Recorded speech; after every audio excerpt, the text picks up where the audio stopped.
I want to start learning Cloud DevOps, but I don't know where to start. What to do? I'm confused literally.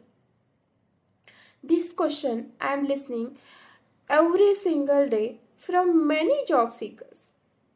So, let me simplify it for you. So, you can start with the basic things. First, try to learn Linux. When you are comfortable with Linux, then just go and select some cloud. You can choose any cloud, but if you are starting, you can go for the Azure cloud. So there you can learn main services of Azure. Then you can go for the next for DevOps tools. So in the DevOps tool, you select one DevOps tool at a time. You do the hands-on, understand the concept and do the real-time project. While doing the real-time project, you will fail multiple times. You will understand what is exactly scenario, how you have to troubleshoot the errors, whatever you are getting.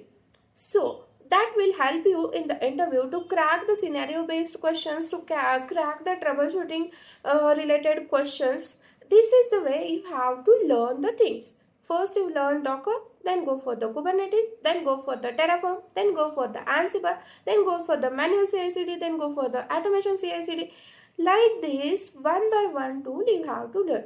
There is no need to go in one shot. You have to learn all the things in at a time. No, just go one by one. There you need proper roadmap along with consistency and dedication. I am Sonali, a Cloud DevOps professional. If you want proper career guidance and proper day-wise roadmap for you, along with learning the skills with real-time projects, I am here to help you. Thank you so much. Feel free to reach out to me on given below details. Thank you.